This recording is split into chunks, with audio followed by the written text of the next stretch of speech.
All right. All right. Can you guys hear me? Welcome. Let me know if you can hear me.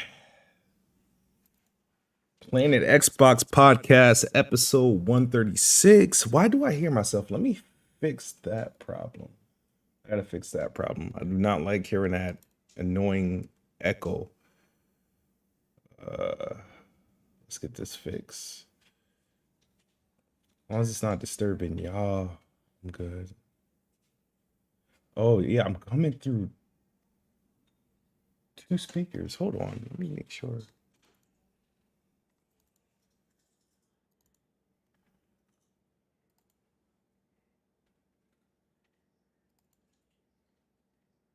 Is it?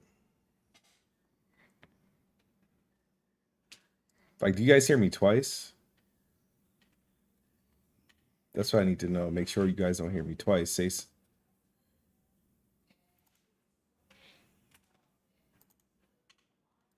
Oh God. Oh.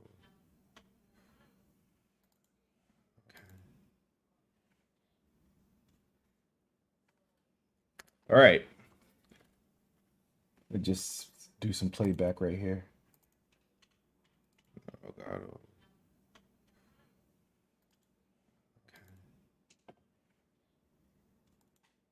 All right. Cool. All right. So right now it's just me. I don't know who else is coming today, but doesn't matter. We got some things to talk about. First thing I'm gonna get into is that what I've been playing.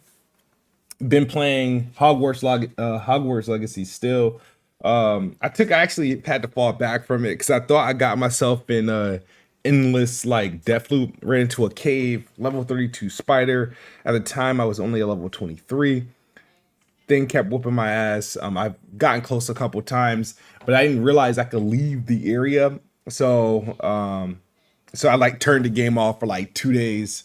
And they also dropped a demo for that Inshin Like a Dragon game. And truthfully, guys, based off that demo, I am not feeling it. Also played a little bit of Wild Hearts. Not really feeling that. I know it's like a casual Monster Hunter game. I think the graphics are pretty cheap. It just seems like, I mean, it's a good job for EA making like a Japanese like Monster Hunter game because if I didn't know any better, I thought it was made by like Capcom or Koei, but it's their best effort for a game like that. I'm just really not like feeling it yet. What else? They got. I know we got the Wo Long demo coming. That's going to allow cross saves or progression. That I think that's Monday or Tuesday. But yeah, so far knee deep into Hogwarts. I know Madden came on Game Pass. This is my I think what third year or second or third year consecutive year being able to finesse that EA Play trial up until it releases into Game Pass like damn near permanently. So that's always a nice casual game to play. Played a little bit of Hot Wheels. Um, Still dropping in and out of GoldenEye 007 every now and then. Um, there's what else game did we turn on, man? But nah, Hogwarts is really occupying my time. Resume some of it today. Got 3 days off of work. Probably gonna play pretty much the bulk of it. I might have depending on how this week goes. I do gotta get some work done, but I'm probably gonna finish it by the a week. I would like to finish this game before um Atomic Heart and Wolong respectfully. It would be nice to get through it. Like I said, I got no beef with the game. Hogwarts. I mean, they added some things in the game that I don't really mess with. But it was they kind of did it for political reasons because agendas rule everything that we do. So let's get into the episode. You said I need to migrate the 22 people listening, like migrate them to what? Into the podcast? I don't know. I don't understand. You all gotta hit the like button. If the more if you hit, it's 16. It's 22 people watching and only 16 likes. We could get at least 100% conversion rate. That would be pretty awesome. So share it on Twitter. That's where everybody's at least for the next month until they kick us off, because they want us to pay for the two-step verification feature, which is like insane. I got the alert this morning. I opened up Twitter, and they want me to remove the feature because I'll be charged for it in a month. And if I don't, pay or remove the feature before that deadline, I will lose access to my Twitter account. Shout out to Elon Musk for monetizing a default feature, a default security feature that's literally free on about every app possible. So let's talk about one of the things that came up and everybody's overreaction to Redfall. So Redfall, like right now we're in this like moment where every bit of news that could be taken as bad, it's like a crisis, and everything gets a crisis response. A couple weeks ago, Redfall was taking a beating for being like requiring an internet connection for his game, even if you're playing solo. It's a online co-op game. Well, it's a single player. It's a single player game with the ability to play online co-op with progression and with XP carryover and stuff like that. But this type of game it requires an online connection. Being that this game supports stuff like smart delivery and play anywhere, I would assume it requires a online connection for that stuff to work, right? It only makes sense. But that was old news. This news was, I think there was some info that people reacted to some info on the Bethesda page about Redfall, and I guess people misinterpreted that the physical release would not come with a disc, instead downloadable code, and people that pretty much prompted people to overreact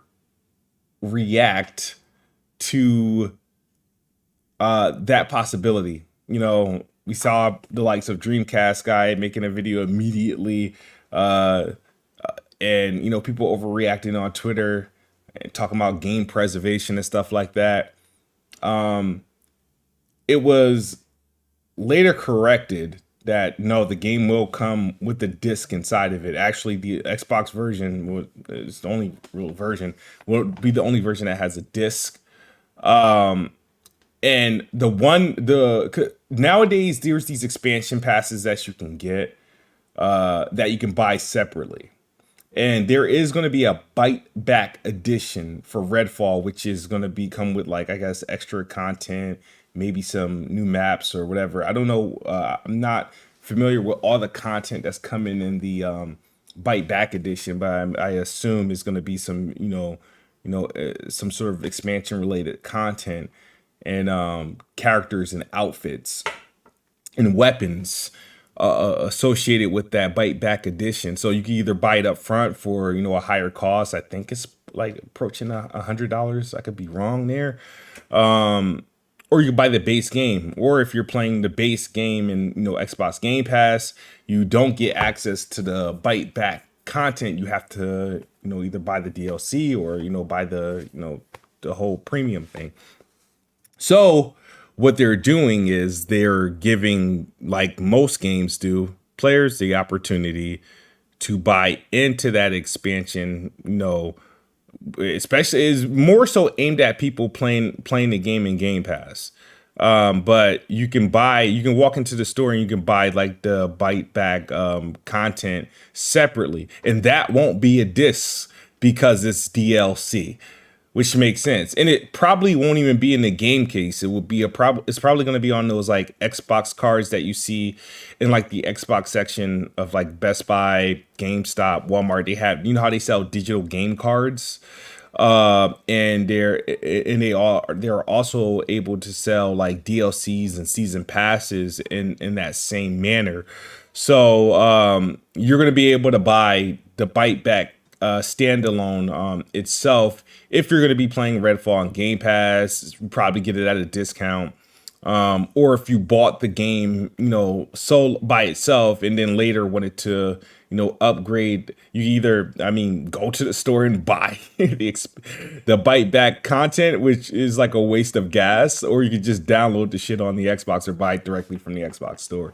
I guess the reaction I think, to like game preservation and physical releases and all that stuff, I think it's kind of stupid because people treat it as these games, like, games don't work the way that they worked in like the early 2000s and the 90s. I think Switch is the only one that really have like where the game is literally on the cartridge at best, right?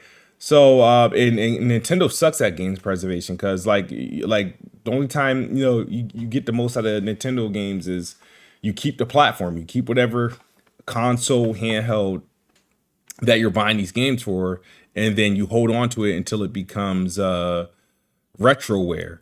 And and that's your self preserving games. Honestly, it's, and people going to get mad at me for saying this. It's not the publishers and these manufacturers have the responsibility for preserving these games. It's up to the player, the people that are buying these items, to preserve these things if they want them. A lot of retro players, they preserve their stuff, whether they kept them or they've gone to like pawn shops or retro shops to get this stuff. Game preservation is you still having like a Nintendo 64 and having the games, they're still going to be playable. Those games, there's no such thing as like an online connection with those things.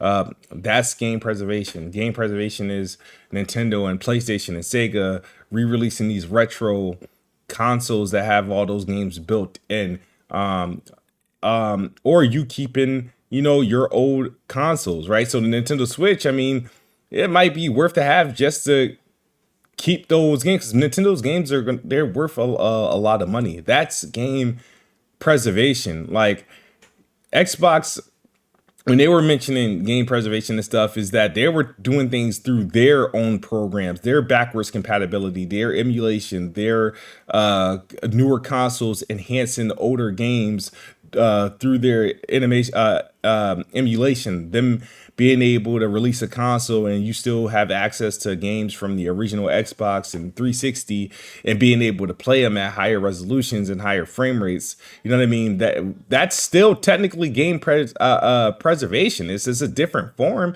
but it's a form that requires an online connection. So I just can't stand when people talk all this shit about it. And a lot of these dudes that talk about game preservation, they're not game preservers. They're not holding on to these classic consoles and retro consoles. They don't care about any of this stuff. A lot of us playing games are literally like one and done type things. We play the game, and once we're done with it, we're done with it. We're not passing down a lot of these games or anything like that. You know what I mean? So it's like stupid. So whether, if let's say an Xbox, you said if I'm going to do a podcast on my own, I should show my face. Give me 1 second. Give me 1 second. I'll fix that for you right now. Let me see if because you're right. I really don't mind being on camera. It's never been an issue for me. But I didn't know if anybody was going to show up. Video device capture. Please have my webcam as an option. I'm always open to feedback if I can get. Hold on. Give me 1 quick second, guys. I think I got to close Discord. Give me 1 second. I'm going to leave the call. And I'll open it when I get back. I want to be able to.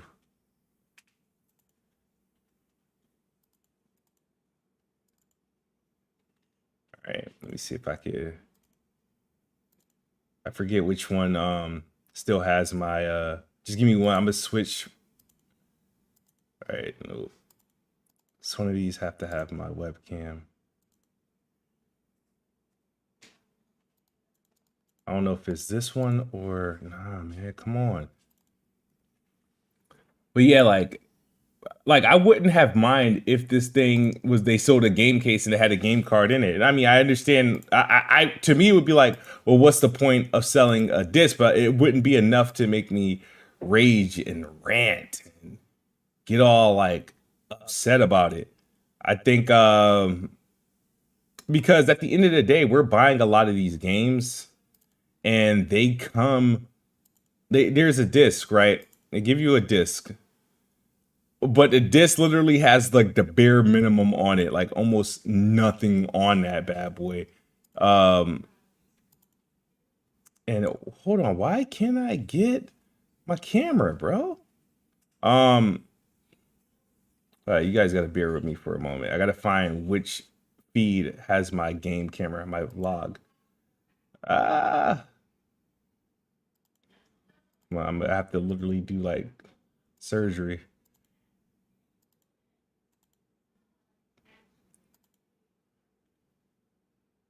All right, video capture. This might be. Yep, found it. All right, video capture. Which one is that? Video capture device. All right, cool. Sorry for the technical difficulties there. Yeah, so let's delete this. Video capture device. We're gonna find it. We're gonna get me on camera. We're gonna get me on camera. All right, there we go, guys. I apologize. Let's fix this right now. Boom. And then I'm just gonna make a quick edit.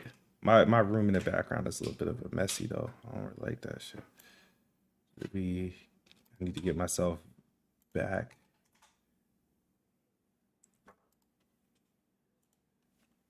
There we go. There we go. Yep. All right. Man, there we go. And now I can open up Discord just in case somebody decides to get in a call, but hopefully this helps, guys. All right. Pillsbury says, you want gamers to have choices. A choice of what though? Like you don't really have a choice. Like think about it. What's the size of a Blu-ray disc, right? How many gigs fit is a Blu-ray disc? And then ask yourself, what's the average size of NBA 2K, Call of Duty? These are like 150 gig plus games. And that's the base game. That's not even counting all the updates they get throughout the year that continuously grows the game size. It's like people have like these unnecessary rants about games. It's like you realize, right? In today's games, they shut off the internet. You know, I just learned something. I know PlayStation has this thing where you could play some of these games, but Xbox also has situations where you could play games offline. Believe it or not, the problem is many of us practice it. Because we play online, we're pretty much online. Who's if you're paying online, you're not gonna. Why would you play offline? So I'm not gonna sit there and like cancel my Xbox Live, or I'm not gonna disconnect my Xbox off the internet and just to see if I can play the game or not. If the internet goes down, a lot of essential stuff we use goes down. So the last thing you're probably gonna be doing is trying to play a freaking game. You know what I mean? But even if like the internet goes down, grid goes down, whatever, the disc is not going to work. It's not going to work. It's not going to, you know what I mean? And if it is, you're playing literally the bare minimum. Like I purchased Minecraft story mode, right? I still got a physical disc for that. It's like I only had a handful of games that are on physical disc. Minecraft story mode I value a lot because they delisted the game off anything. You can't even buy it. I own the games digitally, but I also own physically, so my son could play. Right now, the disc they did some sort of update to the game, where we can't access the game no more. I got the disc. We can't even access the game no more because of the game is stuck in this loop where I guess we can't sign in to. I guess the Telltale account, whatever, is dead or whatever. And we can't launch the game. Can't get our saves or nothing. It's horrible. It's horrible. But that's a situation that's like industry wide, and it's not going to reverse. It's not going to go back. So if a lot of people truly care about game preservation, I feel like they would be keeping their consoles, they would be keeping their old systems, and game preserving games that way. I'm not sure why everybody's on this point like, oh, Microsoft, PlayStation, Nintendo, whatever, they gotta preserve the games. They're like, you're mad. Like, no, preserve your own damn games. Preserve your own damn games. And if you want to play games in this generation, with everything being connected online, good luck. It's not going to happen. You know what I mean? Like, it's not really worth the complaint. And a lot of people complaining about this stuff don't really care. And it's the YouTube effect. It's the oh, I got to respond to this. I have to have an opinion on this. I get the video out effect, and that's why I don't really jump on a lot of this stuff, because imagine wasting the time, right? You get the Redfall news, right? You get the Redfall news, and oh my god, close the door, man. You get the Redfall news, and it comes out at, let's say, I'm just throwing out random times. Redfall news comes out at 10 a.m. You do a video at 10. You do a video at like 10 a.m. You rush the video, don't even do the editing. You wasted your 10, 20 minutes doing the video. You put the video out, and at 12 p.m. they confirm that information is false. Now what? Now what? What do you do with the video? Just leave it up? Take it down? Nah, you need to leave it. It has to get monetized. You gotta get something out of it, right? It's just fraudulent like activity with the the fake outrage news and stuff like that. You said they should preserve their content though. The content is in the cloud, and what will happen if the cloud goes down? But here's the thing. That's how they're preserving their game. Now, if the cloud goes down, I mean that's it. It is what it is. It's, you know what I mean? It is what it is at that point. You know what I mean? All these manufacturers have different methods of preserving their games, or trying to preserve games in that manner. Some do it via cloud, some do it via internet, whatever, and some do it classic way. But as we're learning with each, year that goes by, new tech comes along that renders some things obsolete. And you know what I mean? If I was, like I said, if I was a retro gamer and stuff like that, you know what I mean? I don't think I would be relying on Nintendo and PlayStation and Xbox to preserve those games if I wanted to play those games. And honestly, if I really wanted to play Nintendo 64, PlayStation 1, or PS2, I'll go to a pawn shop and try to buy the console, or I'll go on Craigslist, see who got those things, and just play them that way. I got like a PSP, was it last year, 2 years ago? Was it PSP? Or is it Vita? No, it was a PSP. A PSP. It had a bunch of games for it. Sold the shit. I sold it to Kofi. I had no intentions. I really have no real intentions to keep this thing, right? So it depends on who you are. But I don't care about game preservation, so I'm not going to cry about it. Now, that's not to say, and I'm speaking selfishly. That's not to say that if my consoles were to go down now, right, in the middle of me still playing it, that's different, right? That's just like, access to, the stuff I already have, the stuff that I already own and stuff like that. But I highly doubt in the next 10, 15 years, you know what I mean, that I would care to play, some of these games, like, for real. Like, and like I said, the only reason I'm playing the games, only reason why I play even like older games now that came out today is because they're enhanced. And that's not like the game preservation you guys want, because like that's the way that they're preserving games, is that it's emulation plus cloud plus them doing some tech stuff on the back end for these games to work better. Otherwise, I'm not trying to play games like in their native format today. So you still have the original Xbox, Miss Tech Not Fancy, and you're looking for games. I'm telling you, you have a lot of mom and pop places. I'm pretty sure you can find a comic book store where you can get like video games. Wait, actually, I don't know if you're still in Cali, but there's well, in this climate, COVID might have shut those things down. But I recall having like a bunch of like comic book stores and like pawn shops I would used to go to and just get games when I didn't have like a ride to like the mall to go to GameStop or something like that. I would go to the comic book store and they will have a lot of like classic games and stuff like that. There's ways to get some of this classic stuff, yard sales, garage sales. I remember I bought a bunch of classic Xbox games, and what I did with them, it was stupid of me, but what I did with them, I think I spent $30 for like 20 games, and this was still in a generation of like where the stores were still taking like PS2 and Xbox trade-ins. This was during the 360 generation. I bought all those games, and I bought them to GameStop trader just to buy like one or two games or something like that.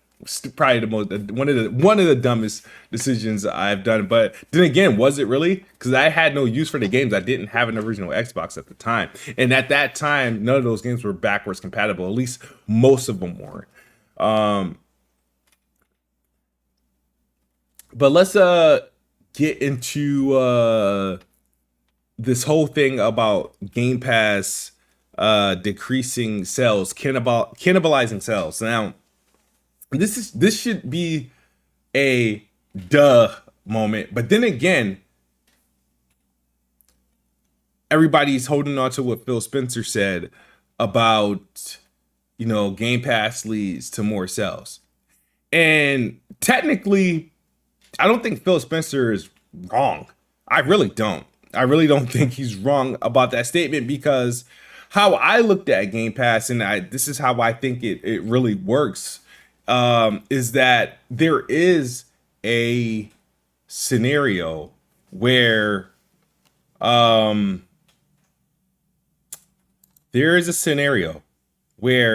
Game Pass can lead to higher sales of games, and I'll tell you why. Now, it may not be technically, actually. Think about this, right? I'm trying to think of. I'm gonna give you a couple examples because it's happened. One example is Outriders. Outriders literally got all that buzz because of Game Pass. If Outriders was never on Game Pass, I don't think it does what it did. You know what I mean? I know Square Enix wasn't too happy, but that's when they were on their anti-Western shit when it comes to, publishing Western games. Like their Japanese games could fail, but their Western, they set these crazy expectations and they kind of throw them under the bus, take the royalties, and then kind of treat them like shit. That's what Square Enix was doing. But like Outriders, when that came out, right? Came out on Game Pass. A lot of people played it on Game Pass. Had a lot of buzz. What happened? People started buying the game on Steam. Wanted to be a part of the conversation. People started buying the game on PlayStation. It was in the news. The game charted for both March and April. They were a high chart topping. It sold pretty well for its initial launch. And I don't think, without Game Pass, I don't think that happened. Sure, a lot of Xbox users played the game in Game Pass. But because all the coverage and talking points and screenshots, streams, led to other people buying it on other platforms that they didn't have, access to Game Pass to. You know what I mean? Sure, Outriders, you're not going to buy an Xbox to play a multi-plat game. But if you have a PlayStation, you still have access to the game. You buy the game, like, all right, this seems fun. You know what I mean?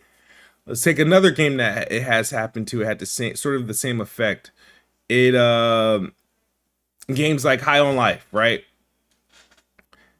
it a lot of people played it on Game Pass. It was getting, a lot of notoriety. It was which translated to people buying it obviously on Steam. Like, it's free advertisement. Same thing with Hi-Fi Rush Stealth Drop, right? Um a lot of people played it on Game Pass, a lot of people bought it on Steam. And the people on Xbox who don't have Game Pass also, bought the game because it was out there on Twitter. I think games going into Game Pass does increase sales. It may not increase sales on Xbox, but it will, especially for a multi-player. I always say this: a multi-player game has the best chance of getting the most out of Game Pass, because what they can do is take the money. They're gonna already exceed whatever they're gonna make on Xbox, right? They're gonna get a good amount of money from Xbox regardless what they sell. Anything they sell on the Xbox platform is just gonna be a bonus. Game Pass is gonna do what it do. Xbox gamers are gonna do what they do when the game launches in the Game Pass. There's gonna be buzz. There's gonna be conversations. That's gonna lead to PlayStation users buying the game on PlayStation. It's gonna lead to PC players buying the game on Steam, and so on. And this typically happens with games that don't have like too much hype, or don't have like crazy sales expectations. Now, the games that it hurt, it's more so Xbox games, right? Games that and what happens with Xbox games is that their best chance of selling is really going to be on like Steam, right? And PC. That's where the bulk of their sales are going to come from, because you got to assume consoles there. I'm interested to see the console conversions. I'm at this point looking at how many Xbox consoles sold to date. I think conversion ratio is about 75%. So, which is stupid. It should be 100% at this point, especially if the Xbox Series S. It should be 100% conversion. But you got to think, most of the people on consoles, they're gonna play the game through Game Pass, and then the other platforms where the game exists, it will sell. And I think that's how they're doing pretty well. And I know a lot of games on Steam, when games selling good on Steam, usually doesn't translate to the NPD or anything like that, right? That's why there's a ton of successful games, PC games that made a whole lot of money, that sold millions, and you never seen them on a chart. You know what I mean? So, is there, like I said, there's a way that Phil Spencer's statement is true. And then I can also see why games are cannibalized. So games like, for example, when games go into Game Pass, I don't expect games like, Redfall to chart anymore, or to chart Forza to chart. Even though Forza, I think also Forza was a top 20 best-selling game the year that it came out, despite being on Game Pass. Like Halos and Gears and stuff like that, they're not going to be the sellers that they once were, because of you don't really have to buy them to play them. So yeah, I see like a third party game, like let's say for example, Dirt 5. It launches in Game Pass. Don't anticipate to sell too much in at retail, right? The best way how it works is release your game. Most games are going to sell, unless you're one of those word of mouth, under the radar games that get popular with time. Unless you're one of those, most games, anticipated games, is going to sell whatever they're going to sell. The bulk of their sales is going to happen literally within the first 60 days. And to be safe, let's say 90 days. I think big games, to really to maximize their earning potential and growth potential, is like, sell what you're going to sell in the first 90 days. And after that 90 days, as soon as that 90 days is up, give the game a resurgence and put it in Game Pass. Get that extra income. I think that's the best way. I think that's how Scarlet Nexus did it. Scarlet Nexus launched, sold pretty well when it came out. Did good for Bandai. And soon as the game started to dip off, it kind of really saw its peak. I think the game came out in June. By the time September hit, it was in Game Pass. Smartest thing you can do. So I think there's a case where both statements are true. That's what I believe. I think there's a case where both statements are true. Game Pass does lead to better sales. I think it leads to better sales to multi-plats. I think Game Pass does can cannibalize game sales, because if you have a high conversion ratio on consoles, if 70% of all Xbox users are subscribed to Game Pass, they're not going to buy that set of game if it's going into Game Pass. And why should you? Why should you? You know what I mean? So that, like I said, they both make sense, and I can see an instance where both are possible. Now, I'll tell you guys things. I thought, like, anybody who says, "Oh, I'm going to buy this game to support the developer when it launches in Game Pass," and people says, I'll buy it, afterwards. Here's the thing: I tried to do a front like that. I told I remember this when Outriders was coming out. I was always interested in Outriders because it reminded me of a little bit of Gears and a little bit of Destiny. I don't like Destiny, but I like Gears. And I was like, I'm actually going to buy this game. The thing is that I stopped pre-ordering games so early because it's not necessary, especially if I'm buying it digital. There's no need to pre-order the game. There's no need to pre-order the game like months in advance. You know what I mean? I'll preload it like 2-3 days before, just so I'm able to pre-download it in time. But so with Outriders, I think I was preparing. I remember letting Addict know. I was like, all right, I'm about ready to pre-order the game so I can have it preloaded when it comes out. And I think that same day, they announced that it was going to Game Pass. I was like, okay, well, maybe I'll buy it afterwards. You know what I mean? Because I thought at that time it was probably one of the biggest games to release, third-party games to release in the service. So I didn't know how long it will remain in Game Pass. So I was like, yeah, I'm still buy it. I like the game. You know what I mean? So played it in Game Pass, beat it, did everything I truly wanted to do with the game. And I said to myself, it would be foolish for me to go ahead and buy this. I'm not going to play it. I'm not going to play it anymore. I did what I did. Like, there's a ton of games that I enjoy, like Psychonauts 2. I would have gladly bought it. It was a great game. Game of the year contender for me when it came out. When it came out, it was in Game Pass. I played it, enjoyed it. I'm like, cool. I got no real reason to go back to it. You know what I mean? I really have no real reason to go back to it. And the thing is that gamers these days are under unnecessary pressure because of like PlayStation fanboys telling them we don't buy games and support the dev and all that other stuff. Like, I wish people cared about my well-being, my financial well-being, as much as they care about developers and publishers that's bringing in billions annually. You know what I mean? It's like, why would you, as a consumer, why would you do that to yourself? Like, a game is coming out, it's hot, looks good, you're interested into it, and you're getting pressure for some other stranger. Who cares what you're doing financially? Who cares what this person's doing financially?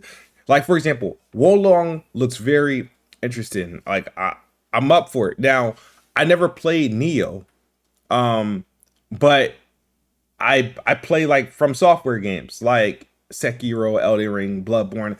I think this is more of a Neo related game than it is like a From Software game, but it looks good, right? I probably would buy it because it's like, okay, this is the game of the year that I can challenge myself with. You know what I mean? It's going to Game Pass, right? People are like, oh no, it's a Japanese game. You better buy it so the Japanese publishers can support Xbox. Nah, Xbox got the money. Microsoft has the money. They can buy. If they really want support on Xbox, they can continue to make deals with them so they can continue to put the games on Xbox and on Xbox Game Pass. It's not my job really to make sure that these companies remain rich. Somebody's making money off my Game Pass subscription. You know what I mean? They're not going in there for free. So, like, there's these horrible narratives out there. Like, if you're playing games in Game Pass, you're not supporting a developer, you're killing the industry. I think that's wrong and it's unfair. Because at that point, you know what I mean. You know, what is your Disney Plus subscription doing? What is your Netflix subscription doing? Now, and Netflix, mind you, you can't get that content anywhere else. Their movies don't just come on cable. They're not showing up on like HBO and this app and whatnot or YouTube. Like, and their shows get canceled like all the time, like gone into the abyss. You know what I mean? So it's like you're not worried about the actors, you know what I mean, whose royalties are essentially limited at this point because they can't get any retail royalties. Like, you don't care about that, but there's this immense pressure for us to buy games. I don't understand it. If Game Pass goes away, I'll start buying games again. But it's like this. It's like, if Apple really wanted me to buy music, they wouldn't push Apple Music down my throat, right? If Netflix wanted us to buy their movies, they would have a distribution deal with somebody that can publish their movies to retail. They'll put their movies on other premium devices where they can get a continuous revenue from. And if Xbox really wanted me to buy games, apparently to Xbox, Game Pass is worth more than the 30%. Like, for example, me buying Wolong versus playing it in Game Pass, they'd rather my Game Pass subscription at $15 a month versus me buying the game at $60, $70 and they get in their 30% cut of that. Somebody wants me to play the game in Game Pass. You know what I mean? And it just so happens that playing the game in Game Pass is better for me financially than buying the game outright, especially within a time where there's a stretch of high profile games coming out back to back to back. I don't understand. Like, I don't understand. And somebody keeps saying Merc45, he says music, movies, and games are different. Okay, how different? How different? What does it matter? They're all in a position where they have the same way to get revenue. Gaming is in a better position because they still have multiple options. Music, you're just streaming. Rappers ain't selling records no more. They relying on stream numbers and however Apple and Spotify decides to pay them. So they have to tour. They have to hustle like us. But the thing about rappers and singers, they have more notoriety. So anything they publish on YouTube is going to get 1 million plus views. So they're going to get revenue from YouTube.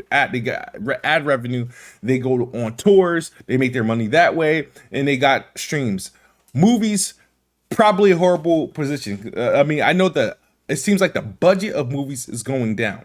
Gaming, you have subscription services.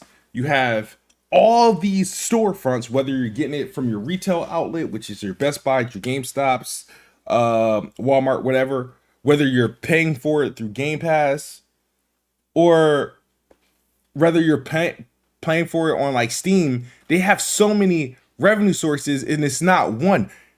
I would hope gaming remains as it is now with the multiple options to access because that's just multiple revenue streams. Movies and music is limited to one. And movies, I mean, they still got the theaters, but like really the theaters have not been popping is the way thanks to the the conditions of this climate. But I don't want to hear like, oh, these are different. They're not really that different. They're all forms of entertainment, except for gaming has more access points to it. So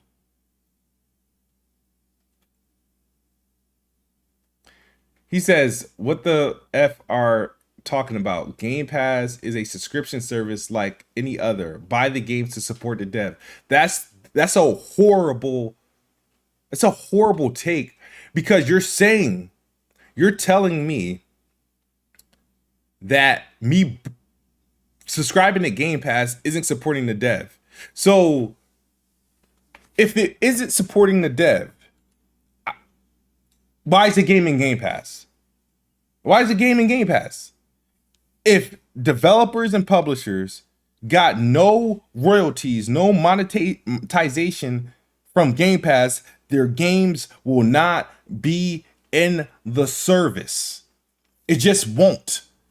So I think it's horrible that people say buy the game, support the dev. My lowly $70 isn't going to isn't helping the developers much. You need so many of me, you need millions of me to do that. So why not? Like, I don't understand. It's like people they really think that these companies out here going broke, going broke, and that they're just doing community service. Like they're making it, we feel bad for Xbox, so we're gonna put our game in there and we're gonna go broke.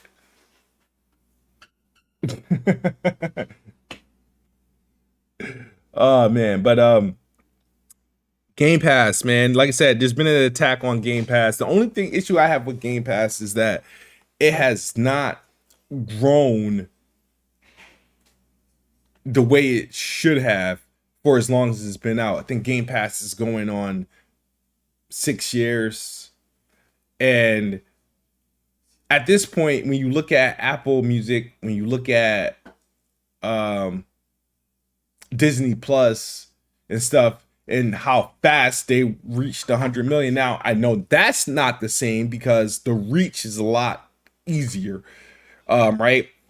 Apple, I think Apple and Google has like a monopoly on the phone market. So you either have an Apple or you have a Google. And if you have an Apple, I mean, you have, the Apple Music.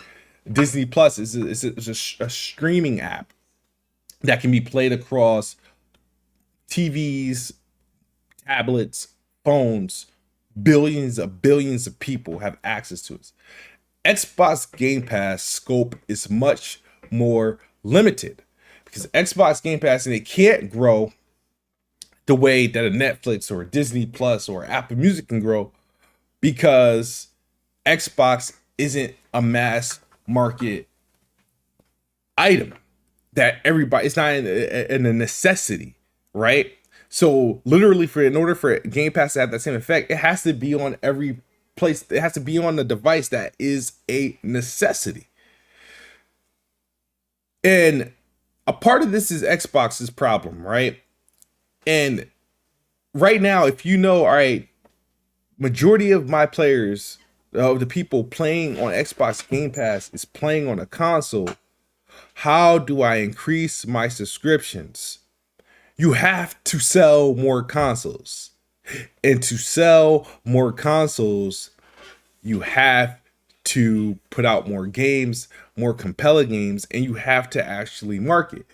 If Xbox marketed the way that they used to in the 360 days, instead of them marketing specific games, or now they have the Game Pass tag, they would be in a better position. But the thing is that Xbox ability to market and Xbox ability to release games and Game Pass, there's no cohesion. Something's going on. It's like everybody's confused. So Xbox will never be able to hit this mass market because they're not selling consoles at a high enough rate, because they're not releasing games at a high enough rate that will cause people to buy consoles. The more games you release, the more consoles you will sell, the more eyes on Game Pass you will get. Because at this point, think about it. If Xbox is only at like 20 million, I mean, where is Game Pass going to get his other, like, how is Game Pass going to get to 100 million? You have to do a whole lot of work on a PC front, because that's going to be the I assume that's the second most growth of where Game Pass is coming from, is on a PC. It was weird because PC gamers are not like these casual gamers. So they're really mostly consuming their content on Steam. It's going to be a hard conversion unless they find a way to get Game Pass on Steam. Then they might have a significant growth. And then you got to factor in mobiles and TVs, right? Now, with the consoles, which has to be connected to a TV, and then an app that has to run on the TV, it's just like at that point you're making the player choose between a console or TV, I mean, it kind of cancels each other's out. And then you have the mobile phone aspect where there's not enough awareness of like they have to pretty much promote Game Pass to a degree to the point where like, hey, you can like literally have this as an app on your phone. They have to be able to do something where it's recognizable. And the thing is that it's more so I think that additional input, right? Needing a controller, or having to buy an extra accessories. Um, I don't know. It's there that's for them to decide, but I can clearly see with my limited, you know, knowledge from within that it's going to be hard for Game Pass to hit this mass market number with without them doing enough that they have to sell their console. They have to sell their console. That 70%, that's the one thing they can take. Is like, bro, the conversion rate from console to Game Pass is at 70 over 70%. So if we sell more consoles, we can literally increase our subscriber count, and that's what they need to do. So that's the only thing that really I think that's really sucks about Game Pass is that it's not growing, and it's a better value than anything. It's the best value for all entertainment. You know what I mean? I don't feel like I get the value out of my Apple Music subscription. That's why I'm always unsubscribing. I don't feel like I'm getting the value of my Netflix subscription. I just have it because I've got so many people in the household, and like I mean, there's got to be something to watch, of course. Like I definitely don't feel a subscription out of the Disney Plus because I barely use it, but my kids do. Um, but yeah, man, I think there's something that they need to do, but like they really have to, really promote. This is like, I think Xbox has like the worst marketing like campaign. Like you got to think. This is how I look at it, right?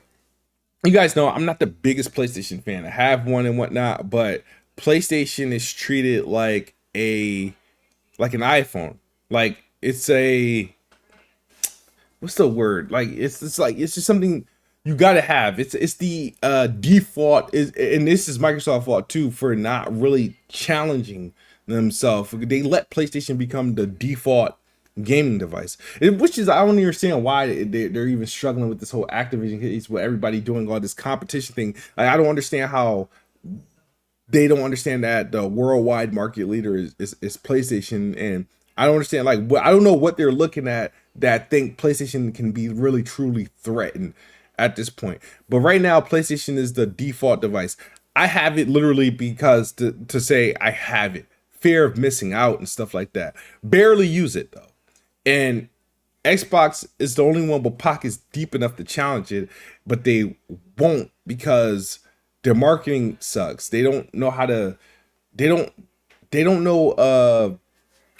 What's the word I'm looking for, man? They're they don't hop on like trends. They don't they PlayStation does PlayStation do expected things, right? They hop on like the hero licenses, the Marvels, the DCs, Harry Potter, Star Wars, stuff that has mass following, and then they manipulate the audience to believe like, hey, you only gonna get these gaming experiences on PlayStation. And I think the fact that Xbox doesn't market to combat that is a little bit of marketing, a little bit of classic marketing. I only see PlayStation commercials on TV. Like I still watch TV because I still watch, I watch sports, watch football, watch basketball. You know what I mean? I still have an opportunity to see commercials. PlayStation still finds value in putting out commercials, which it works because somebody's at home watching commercials. Some parents, some grandparents, like, hey, your boy got the PlayStation. I see this thing on TV. Da da da. Like Xbox relying on shit like TikTok, Instagram, and Twitter. I still think it's like, yeah, wow, which is cool, but it's not.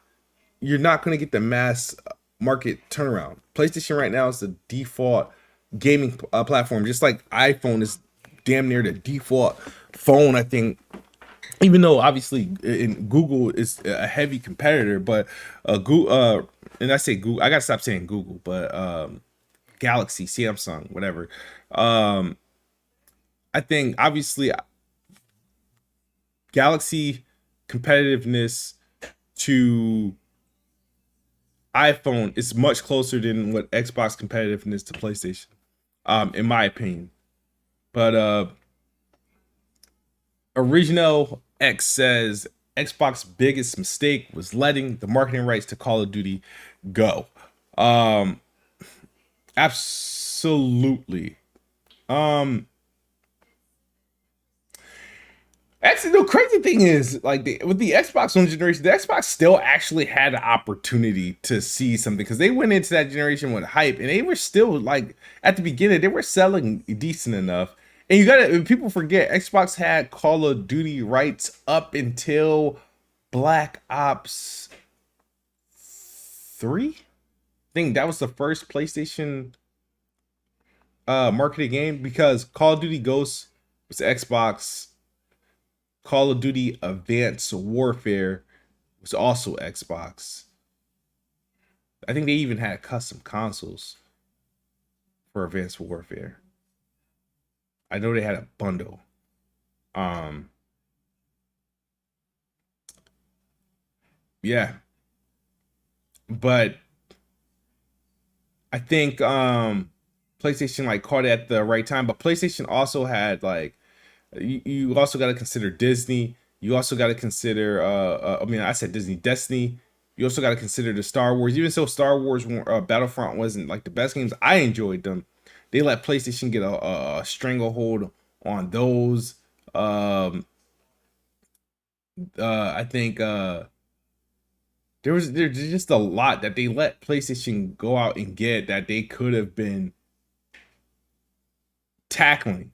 You know what I mean? And it's just weird for someone to have for a company to have so much money and not really use it to knock these dudes off. Like they could easily knock PlayStation off without they don't need Activision to knock them off. I don't think Activision, them owning Activision is gonna knock PlayStation off or tip the scales. You know what I mean? I think it'll help them for Game Pass and whatnot in other markets. But I think them being as aggressive as Sony going after those different licenses and those marketing deals, those exclusive deals, like exclusive deals that literally keeps games off of PlayStation, like how PlayStation has done to Xbox. I think that would help them be more competitive in a way that they are, and being more competitive will lead to more sales and will eventually lead to more Game Pass subscribers. They're just not leveraging it in a way that they should. You know what I mean? They need a cutthroat person. Yeah, you said Blade says I hope the ABK deal goes through. Will the PS fanboys so the PS fanboys will be upset? They'll be upset, but nothing's going to change. Call of Duty is still going to release, everywhere. The only difference is that it's going to be on like Game Pass. You know what I mean? Um, no, I think the best case scenario if Call of Duty is that big of a deal, I think they should just say, hey, we ain't making Call of Duty no more. Or I think Microsoft should bring Take Two into the negotiation table and sell Call of Duty, to have them take the Call of Duty IP, and then I think Take Two and Xbox should split up the studios that make Call of Duty. Maybe Take Two gets Treyarch,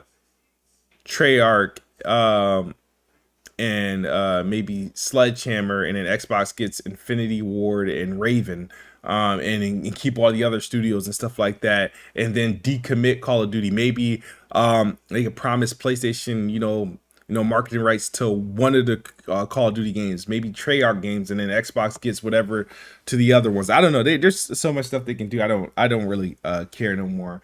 But I feel like this deal, in the way that the industry is reacting to it and these regulatory bodies react to it, is stupid because I don't understand how they not just take just a one quick look at the market, at the NPD and market share, and just be like, what are we really even fighting for? What are we challenging?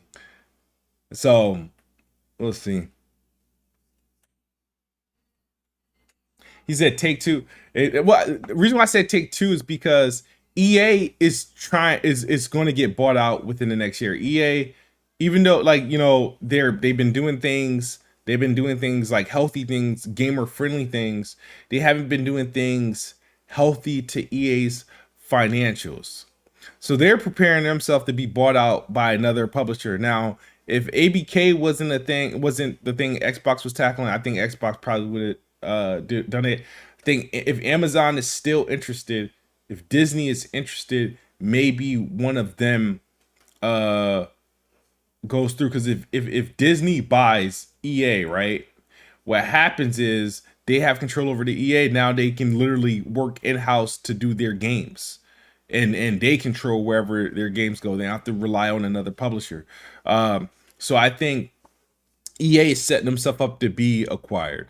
Ubisoft wants to be acquired. So Take Two, they're in the business of acquiring. Remember, Take Two they don't release games annually outside of 2K and the wrestling games, right? They don't have enough games. And that's why I would say like 2K and their the Call of Duty business model, like it'll be a nice addition. And then Microsoft is already close. Phil Spencer and the Take Two CEO, they're really close, even though they have different perceptions and ideas on game subscriptions and how the gaming business model work. They're close enough where I think it will make it work. They'll make it work to a situation like that. But yeah, that's my take on that. Simply look at the CMA's provisional findings. COD is off the table. The V, what do you mean by that? Xbox should threaten to go third party or threaten to pull out of the UK and let gamers get mad at the regulators. I'm just saying, all the stuff going on in the world, I feel like all the regulators are wasting their time with this. Like they have nothing to gain, really nothing to gain from this, unless UK, because how I see it is, I feel like the UK regulatory bodies are ignoring and abandoning the Xbox UK gamers, because I think UK gamers, it feels like UK is only identifying PlayStation gamers as their customers. They're not acknowledging UK gamers that play Nintendo Switch. They're not acknowledging UK gamers that play on Xbox, and they're not acknowledging UK gamers that play on PC. They're only prioritizing UK gamers that play on PlayStation, and I think that's stupid. You know what I mean? I'm sorry, I can't stand that side of the freaking planet, bro. Like, it's stupid. Sounds horrible, but I can't. I think it's stupid. But, it's really dumb. Like I like a lot of this stuff is really just easy to like look at and see, but they really don't care. You really have to have like no knowledge at all to not know. I don't understand, like, how do they even know what an Xbox is out there? I'm pretty sure it's nothing but PlayStation there. So the fact that there is an option to challenge you and to bring up competition there, and it's like, I feel like their interest is to keep PlayStation where it's at, as if like there's some sort of like personal stake. That's why I can't, like, that's why like I this whole situation is baffling, very baffling. Yeah, how did the CMA approve the Disney Fox deal? Makes no sense. It makes you wonder. I'm like, and that is such a bigger deal. Look how big of a deal that is. That's a much bigger deal. Like, that literally limited this. So that literally hurt competition. Literally hurt competition. Like, what pretty much what we're learning here is that Call of Duty is a must-have and it's an essential to the gaming industry for any gaming to survive. So much so that they have to eliminate Nintendo from contention. So because Nintendo doesn't have Call of Duty. And my thing is that what if ABK just threatened to say, hey, we're not making any Call of Duty anymore. We're not selling Call of Duty anymore. We have Warzone. This is good enough. Then what? What's regulators going to do? What are they going to do? Force them to make a Call of Duty?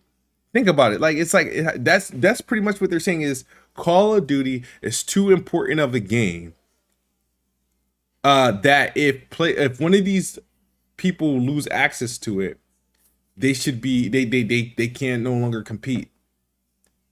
And it tells me it's like, okay, I don't know, I don't understand how they come to that conclusion. So that means so how many games really? What games really are essential? So Take-Two. That's why Take-Two can't be purchased, right? So 2K, their games should be considered that because they sell so many and annually, and they're responsible for so many people's revenue stream, right? So I would say Take-Two can't do that. So NBA 2K, Call of Duty. Does EA count? Because I would suggest, so that means PlayStation or Xbox can't buy them. So that means everybody else should be able to get bought. No problem, no questions asked. Because they don't sell millions upon millions of copies of the same game annually. JetFan95. Kid Smooth. Microsoft should threaten CMA to go third-party publisher route and leave Sony as a monopoly unless they pass the deal. Now, how would that help Microsoft? I don't understand that. That would make PlayStation like that. It doesn't make sense. What they can do is like, I think the best thing they could do is like, okay, since the UK can only control the UK, like, okay, I will leave everything as is. Your gamers that play Xbox can't get this game on Game Pass, whatever. You know what I mean? And they just won't. PlayStation will have access to Call of Duty. They just won't get like marketing deals. One thing I hope happens if the deal gets blocked, man. I hope that whatever PlayStation. I think the relationship between PlayStation and Activision has been severed, like beyond repair. You got to think about how much money dudes are losing out on, and like I would not be surprised like if some like petty stuff went down, because literally nothing is stopping, right? Say that the deal dies, nothing's stopping from whatever agreement that Sony and Activision have being severed, right? There's nothing stopping dudes from just going out, just saying, all right, we signed a 10-year agreement with Xbox to make Call of Duty exclusive for that. Can't do nothing about that. We can't do nothing about that. What's really stopping them from doing that? It's not illegal. A 10-year, they signed a 10-year deal to go exclusive with Xbox. Now, let's see how that impacts PlayStation. So, man. But you said I'm not making it personal. I'm not taking anything personal about X. I just think I have an opinion. And sometimes my opinions are strong. It may seem like I'm coming off as personal, but it's just a strong opinion. He said it also has to be approved in 16 countries. It'll get approved in 60 countries. They're just worried about the big three: US, Europe, UK, FTC, CMA, European Commission. I think the European Commission's going to approve it. I think the FTC I don't know what's going on with the FTC. They got their own problems. But America as a country itself got its own problems that it just like really like some issues going on here. And that we're kind of really screwed. But because the people in power are just horrible, horrible human beings, if they are human beings. But That's another story. Um,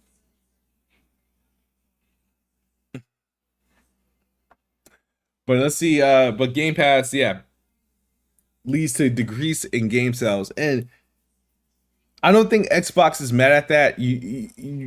They had to have prepared for something like that to occur.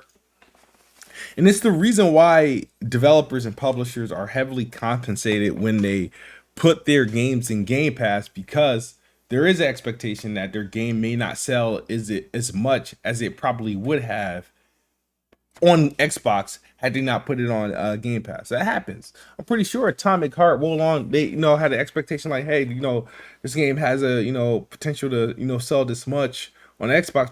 By putting it on Game Pass, I'm pretty sure they pay like a premium for that.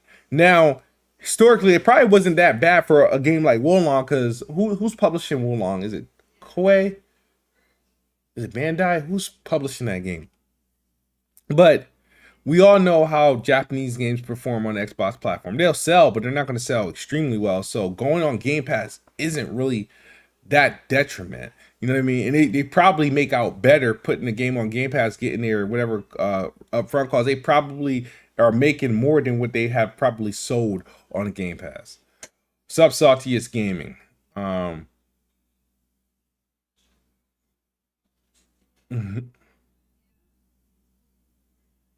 So why ain't the CMA attending the EU thing? Because why would they? Why would they? Because the CMA is UK based. They have their own situation. It's Britain. It's British. It's a British thing. Um, that's like asking why isn't the freaking EU attending Xbox hearing with the FTC? It doesn't make sense. There are that would be like collusion. That's just probably illegal. Like, I don't know. That should doesn't sound like something that they should be doing. In my opinion, like in my limited like knowledge of the situation, I just don't think it works that way. Good question though. Uh, so I'm still confused about the long-term sustainability of Game Pass. Silver Joystick said. Um, yeah, because you're trying to figure out, okay, how do they, how does Game Pass becomes profitable essentially, right? Because at some point, it's got to be like to the point, like I get you, I get what you're saying, right? Game Pass, I think, eventually has to become like all in house, like how Netflix originals, right? Um, the more publishers Xbox buy, more games that they get in house into the service that they produce. That's less Game Pass fees, whatever they have to pay for. I don't know. I don't know how any of this stuff works. I don't know how Apple finds value in subscription service, or how well Netflix finds value in the way it does things. I really don't know, but I'm just happy it's an option for games. But at the end of the day, man, how you look at it, every game isn't going to sell 10 million, 20 million. You know what I mean? Not every game. And people also got to understand, when it comes to like indie games, double A games, they don't need to sell 10 million. Now that would be a bonus. Think about it like this, right? If anybody in here is a musician, a little rapper, come up and coming rapper, you're not signed, right? But you're known. You're not signed, but you're known, right? You're not signed to like a major label where that label that's backing you, that Interscope Records, the Def Jams, whatever, with their promotion and marketing, their goal for you is to sell 10 million records, because that's how they're going to make money off of you. And your goal is to sell as much as you can, so that when you're on tour, a lot of people know of you. You sell out arenas, you're going to get a majority of that money, right? But if you're an independent musician, right, or you're not signed, you got not no major label backing you, you don't need to sell millions upon millions to be successful, or to like have a good living. Your scope is a lot lower, because you're not like, your marketing isn't that excessive, right? And you're just feeding really yourself. independent artists, if they did like 50,000, 100,000, that's pretty damn good. It's not going to show up on like no charts or anything like that, but it's a lot of money for that person. Because at the end of the day, what people don't understand is like when people are assigned to like a major label and or stuff, sure they can sell all these records, but the payout from that is so small versus somebody owning their own like publishing and everything, and they get like 100%. Even if you sign like a small publishing deal that gives you like 80-90%, you're getting so much of that money that you're turning out better than the person that's selling crazy. That's like, I used to, people, if you guys follow me for a long time, when I used to have like, when I did podcasts, and it wasn't just bullshit podcasts, when every week I would have developers on the interview. I did like Mike Bethel, who did Thomas Was Alone, and I did the dudes that did Gear Gauntlet. I did had so many developers, and I was usually having like independent developers on the podcast and talk about it, and they would tell me, how much, like, like, it's not like their game sold a whole lot. You know what I mean? A Games with Gold or a PlayStation Plus deal was enough money for dudes to buy a brand new car, right? Just those deals alone. And you got to think about it. Not everybody's scope is the same. So like, not every game needs to sell millions for this person or this developer to be successful. Now, like I said, EA needs games to sell millions. Activision needs games to sell millions.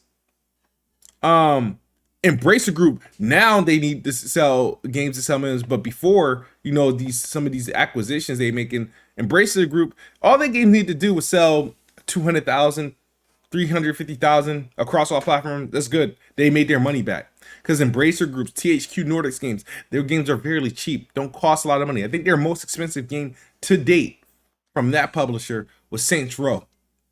How that fare for them?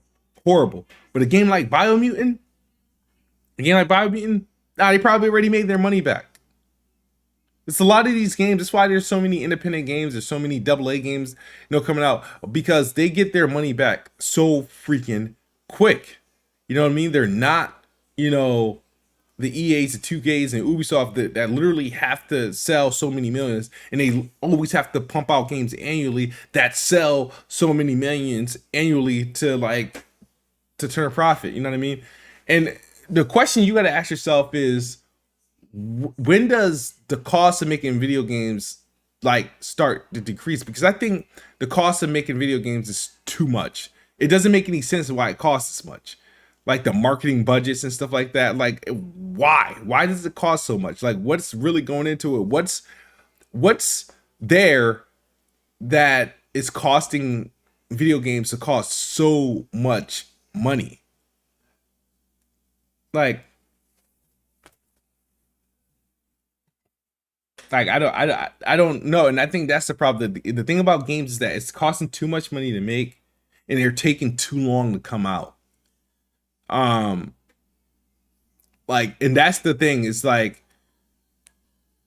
we all love playing video games in this industry and stuff like that. And the reason why we get so many games, to come out, it's because there's so many publishers, there's so many developers. So there's always going to be a cycle of games this year. But games from your favorite developers, games from your favorite publishers, they're far and few between, because it's taken so long for these video games to come out. And these marketing budgets are so ballooned, overblown. And it's funny coming from me for saying, because I just complain about Microsoft for lack of marketing. I just don't like the type of marketing they do. I mean, I don't know how much it costs. It feels like their marketing budget is damn near less than the average salary. The way that their marketing is non-existent. But some of these big games that we find that sold so many millions, and they talking about they ain't turning a profit, and it's so less. But for example, you get a game like Sonic Frontiers. That game probably didn't cost that much to make. I don't recall the game knocking people's socks off in the sales charts, but it's so well enough that they're investing in another one. So you know what that tells me? Probably didn't cost them that much to make the game. Because why it didn't cost them that much to make the game? Because Sonic games traditionally don't perform well. So they probably had a limited budget for this one. It's like, all right, we'll try something different. This is all we're putting into it.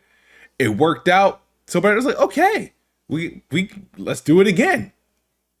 You know what I mean? So somebody have to find someone that's like, okay, what's the good budget for a game where we can still get a quality game, a AAA quality game that doesn't have to cost $500 million, doesn't have to cost $250 million, or you know what I mean? Like, it's because I don't think games, I don't see anything in it.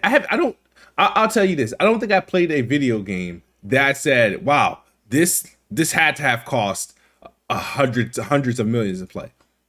You know what I mean? I think the closest we'll get to that, I feel like Last of Us is an expensive game. Last of Us Part 2 seems like it was an expensive game. I felt, I'll say that. I'm like, I can see where, all right, this game was probably, from the actors to the time to like the talent, the developers and stuff, like, yeah, this game looks expensive. The budget, you also got to consider the marketing and stuff like that. Games like, I'll say God of War is expensive, Spider-Man is expensive, more so for marketing. I think their cost of their marketing was possibly excessive.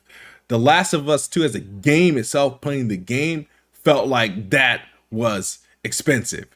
But outside of that, I don't think I played a game that I said, listen, you couldn't convince me that Saints Row was $100 million game. That game felt budgeted as all hell.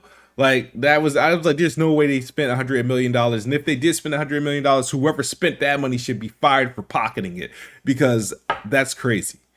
That is absolutely crazy. So we got to find a way, like, we got to get to the point where AA games have to get better and AAA games have to scale back. Because I feel like in our early days, in our 360 days, the PS2 original Xbox games, there was a ton of AA games, man. Ton of AA games that were actually decent, bro. That they were actually good, on par. He said, look at Death Stranding and the time it took Kojima to make. I think, but the thing is, believe it or not, now, are you saying if Death Stranding, to me, in my opinion, I don't think that Death Stranding took a long time to make. From the time that he announced it and the time that it came out, I think that was a relatively, when was Death Stranding first revealed? So, what, was PT 2014 or 2015?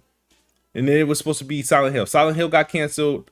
They had Kojima in a little boot camp prison.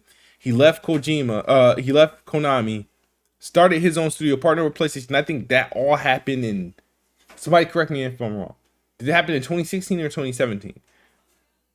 If it happened in 2017, Death Stranding was out in time for 2019. That was like 2 years. I don't think it took him that long to create Death Stranding, for the simple, from the time that Kojima Productions was started to the release of Death Stranding, that was fairly quick. Matter of fact, Microsoft has purchased several studios in that same time frame from 2018 to now, and like, I don't think any of the studios has released a game outside of Playground and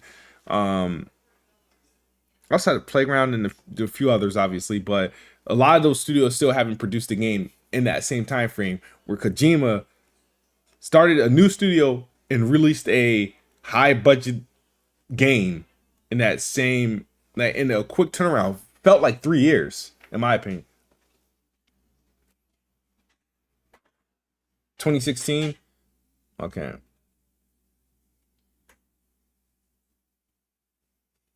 Yeah. You said you didn't feel like Halo Infinite was expensive. Absolutely not. I don't think Halo Infinite was expensive because, again, it didn't feel like I'm playing a next generation Halo game. I felt like I was playing Halo, and I don't think they did a good job on the marketing. I don't think the games, the budget that they had for Halo, I don't feel like it translated in the game. And that's not me saying Halo was a bad game. Halo Infinite was not to me, and I have an unpopular opinion with Halo. I think Halo Infinite as a game, if I'm judging it based off a game, campaign, multiplayer, as this release package, I think it's a really good game. is one of the best Halo Infinite experiences that I experienced, especially being that there was no co-op at the time of its release.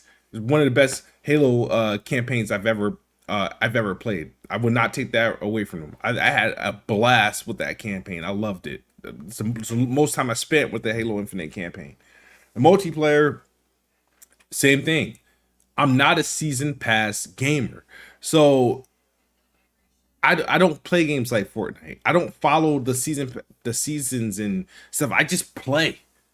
But I understand I'm not the average person playing video games right now, so I understand what, 343's lack of content update and keeping up with their own promise, how it hurt. But at the end of the day, Halo season 3, season 4, whatever it's supposed to be on, doesn't stop me from playing a round of Slayer. That's all I do. I go and I play Slayer, a couple rounds of Slayer, and then I'm done and I play something else. It's like that's what Halo does for me. And that's about it. I don't care to be up to date on the season pass and all that stuff. And I'm more upset that they went that route. I'm more upset that Halo Infinite was a free to play multiplayer. I think what they should have done was they should have Halo should have just been treated as a a standalone multiplayer. I wish, like, even if they had to delay the year, that it came with the co-op, that it came with the pass, the battle, not the battle pass, Forge. I think would have been a good. I think they should have done a free to play battle royal that should have came out, separately, whatever. That should have been more so that appetite cleanser and try to make a splash that way. I didn't want them to sacrifice Halo multiplayer for the Fortnite and Apex Legends stuff. I think they should have just made a separate standalone thing and let that do the thing, and found ways to integrate things that they could have done with Halo Infinite's multiplayer. Like, hey, you gotta play this, you gotta unlock this to get this weapon inside the battle royale or stuff like that. Or like allow players to for example, do Forge, right?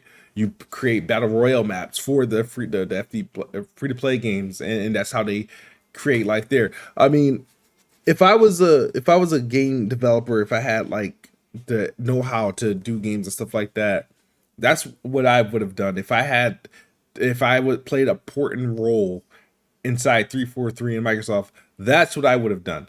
I would have done, like, let release Halo as is, as its game is still. Don't separate don't make the multiplayer free to play, whatever. Nah, you can still sell it as a whole package, because Call of Duty still sells as a whole package. This multiplayer isn't free, but it's done it the Call of Duty route. Done my free to play as like just our take on battle royale, whatever, and then our game is our game. You know what I mean? But that's just me. I'm selfish when it comes to games, so I'm very selfish when it comes to games. Okay, so still alive. We're probably going to be shutting down fairly soon. I can't believe I held a conversation for 90 minutes. Planet Xbox episode 136 solo edition. I am your host of Best Spot Kids Move. If you're not subscribed, please subscribe. Hit the like, hit the share button. And I apologize. For my background.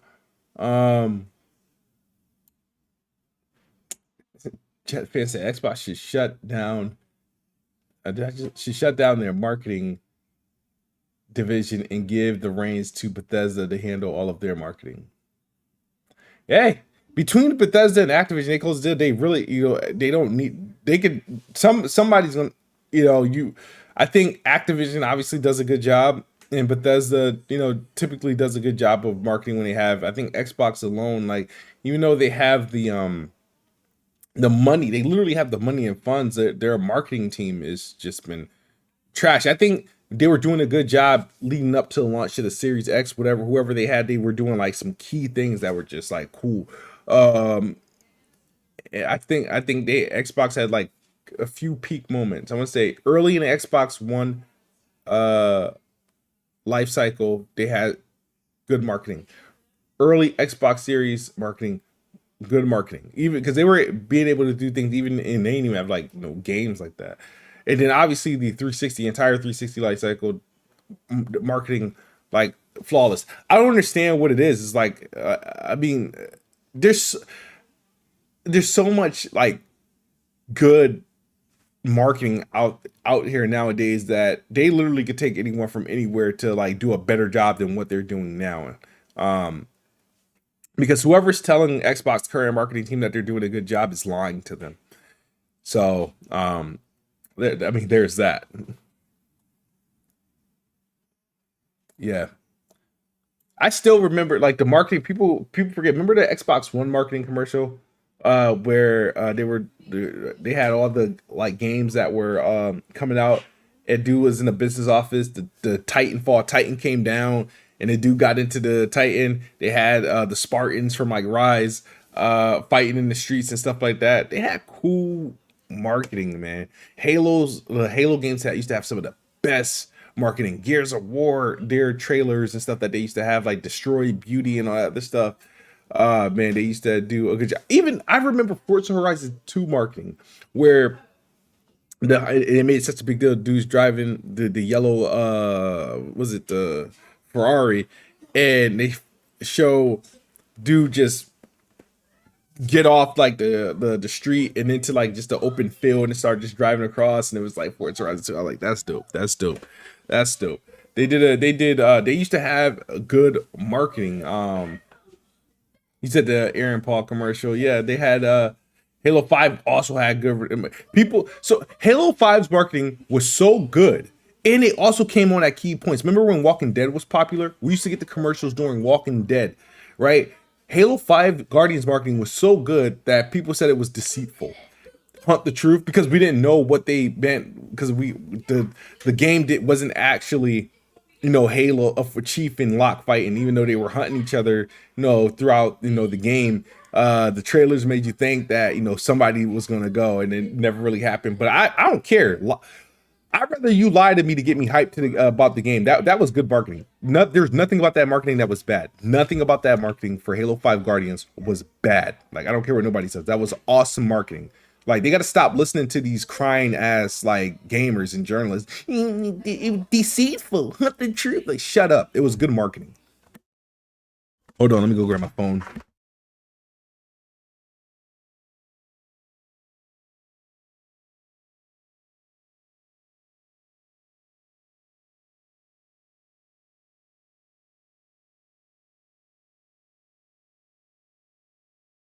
My bad. We back. We back. We back. That Halo 5 tricked a lot of people. Also, yeah, it sold well. It was the last Halo to sell pretty damn well too. I think Halo 5 Guardians is still the best outside of Call of Duties, like for the best selling Xbox exclusive on the Xbox One platform. And it's not saying much. Far cry from what like Halo 3 was and Halo 4 and stuff like that, but it's still one of the best selling games on the platform. And I think Titanfall is also up there as well. Um, yeah, I don't know why like I don't know, some of the decisions Xbox has made uh real bad, real bad. So, and apparently Square Enix, not Square Enix, um Embracer says Crystal Dynamics and Adios Montreal will be releasing 5 games in the next 5 years. Um, Now we know Crystal Dynamics is co-producing and co-developing Perfect Dark. We know Adios is co-making Fable with Playgrounds. My thing is it including those games, and how soon will we get those games? We recently learned that Fable is in the playable state and Compulsion's new games is in the playable state. It's not saying much. You also got to consider, I think they just announced a Metro Exodus 2. Metro Exodus 2 is apparently playable too. I didn't even know that game was coming out, and that's coming out rumored to be next year. So obviously, a game being playable doesn't mean much because apparently, Perfect Dark was playable like a couple years ago. You know, Phil Spencer played it. Drew Murray's daughter was playing it. So it doesn't really say a lot. But the thing is that Xbox has a lot of and we talked about this last week on playing Xbox. They have a lot, like they purchased a lot of studios, but a lot of them they have not produced anything since they've been acquired. And you would think back when we had those showcases in 2020, July of 2020, when Avowed and Contraband and all these other stuff was showed, between the 2020 and the 2021 showcases, we assumed a lot of those games would be pretty much available around this time this year. And the fact that it's more so just the Bethesda games that are coming, and the Bethesda games that are coming are games that were supposed to come out last year.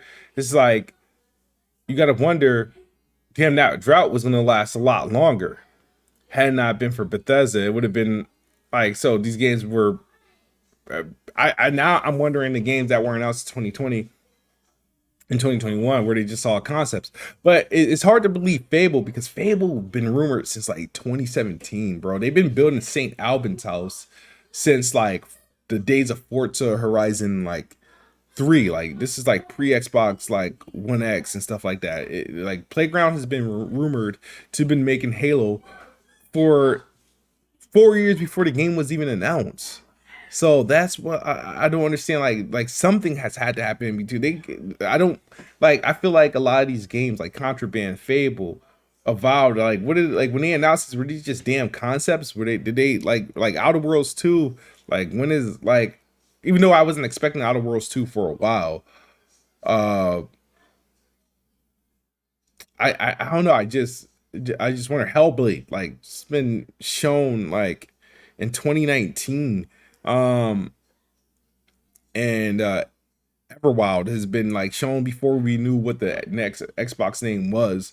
Um like I don't know, like what is taking these dudes like so long to make game. Compulsion has been purchased and haven't said anything. Their last game came out in 2017, and that was, or 2018, that was We Happy Few, and they haven't done anything since they've been under Xbox.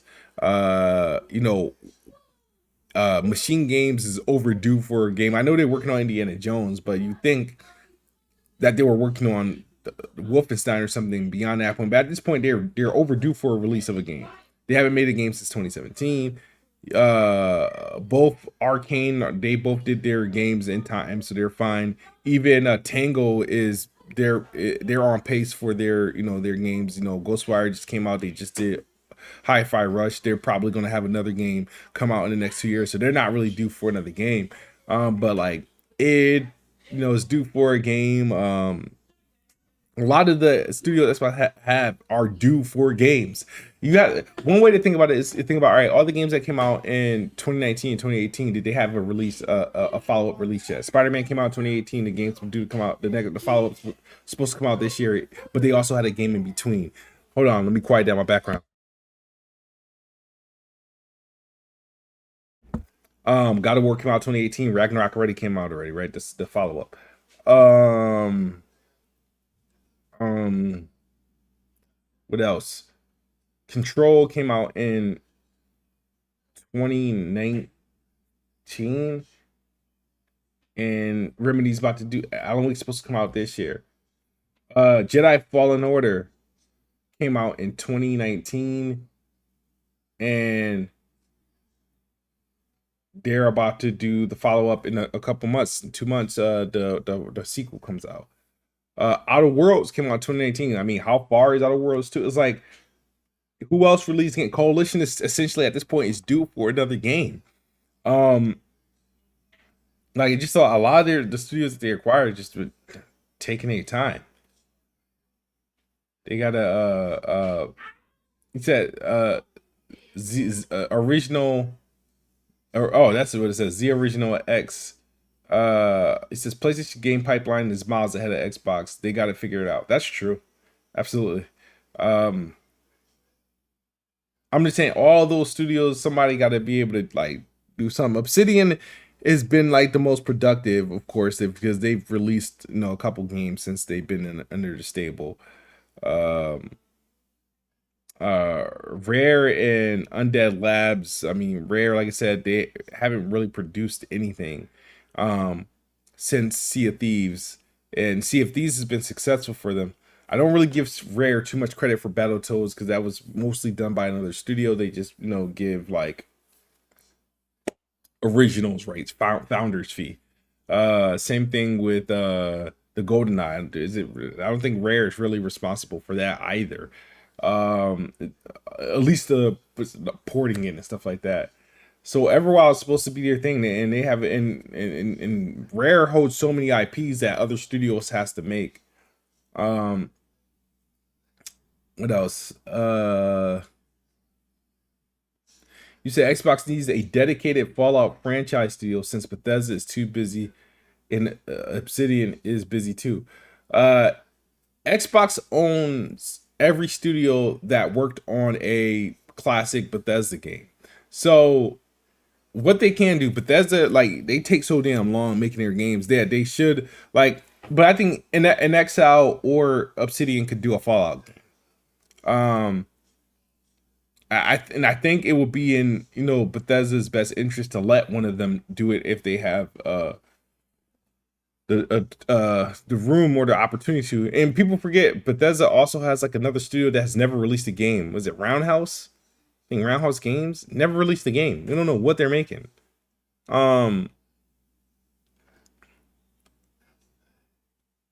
Yeah, like yeah, I don't know what they're making. Let me go to this the Xbox Game Studio page, see how things have changed.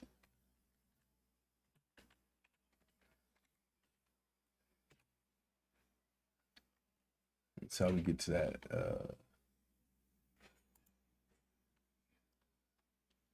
Welcome to Xbox Game Studios. Yeah, they got. Let me see if I can. I'm gonna add a display capture to my so you guys can see with me. And I do apologize if it. All right, there we go. I'm gonna just.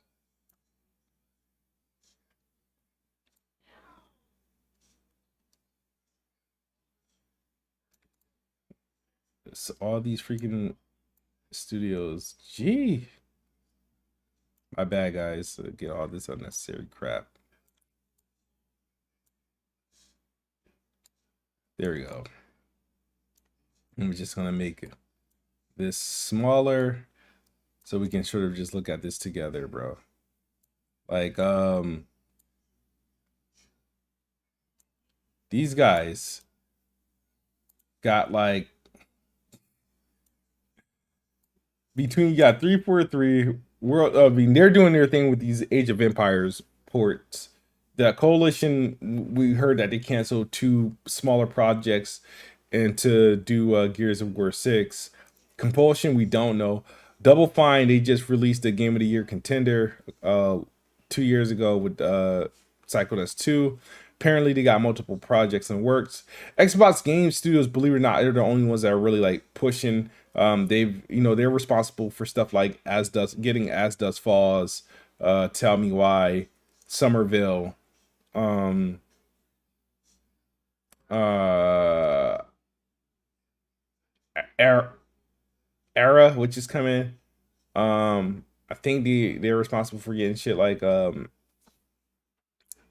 on Life and stuff like that. The Initiative, we're still waiting on Perfect Dark. And Exile, Project Cobalt, don't know what that is.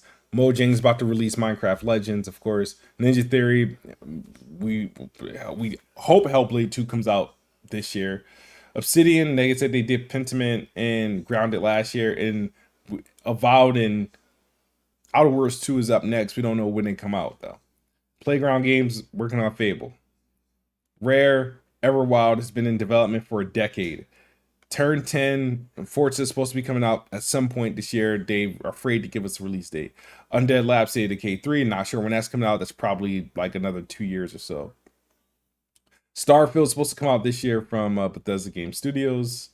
Um, Arcane. Well, Alpha Dog. I don't know what they make. Is that a mobile studio? Alpha Dog. Did they do Fallout 7 Shelter?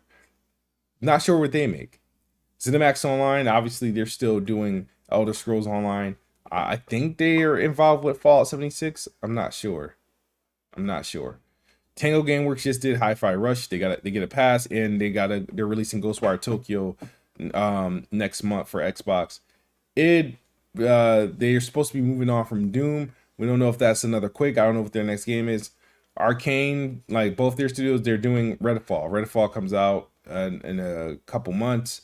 And they did Deathloop. So we're not really expected to hear from them in a while.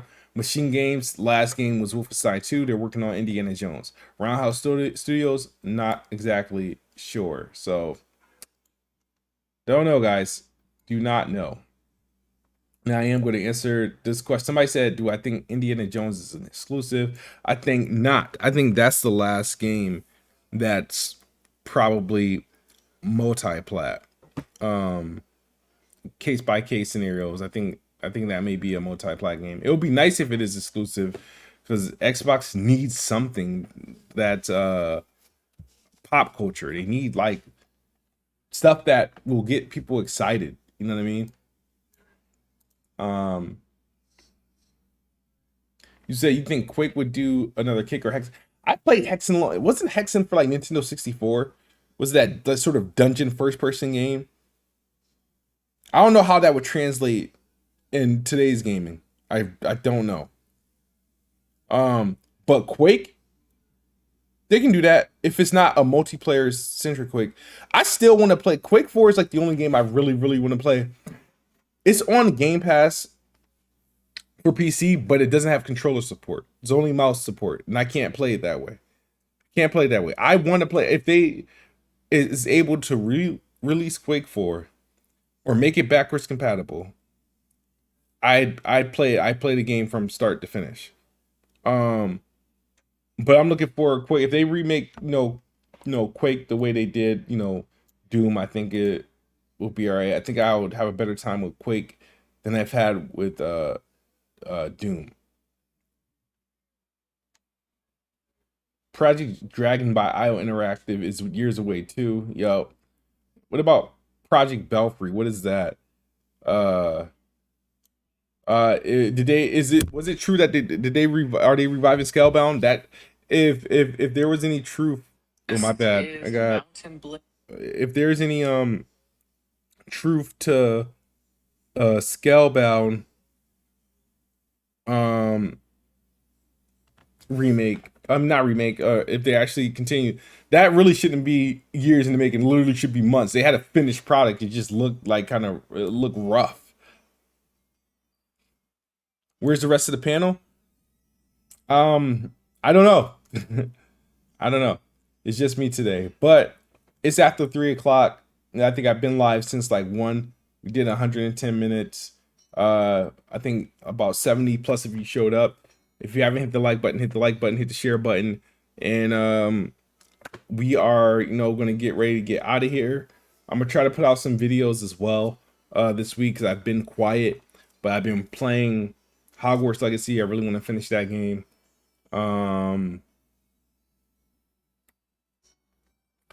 Oh, you said Frieza said make sure to remind Bond and BG of their Super Bowl L on Weapon Wheel. Definitely will. Belfry isn't compulsion. Project Belfry is it's from the people that did Banter Saga. And Compulsion's game, I think, is Project Midnight. That's what that is. I think it's Project Midnight. So I just wanted to clear that up. You said to really play Quake, you need mouse and keyboard. To be honest, Jay got. I'm sorry, like I tried it, man. Like my hands just don't work playing like that. My daughter can play mouse and keyboard. She's proficient in that. I'm not. I can't do it. I need to. I tried playing it. It's like I was playing through like the earlier levels of it, and I could not do it. But I know the type of the multiplayer it is. It's like it obviously makes sense and stuff like that. But I was just trying to play like the Quake 4 port that they put there.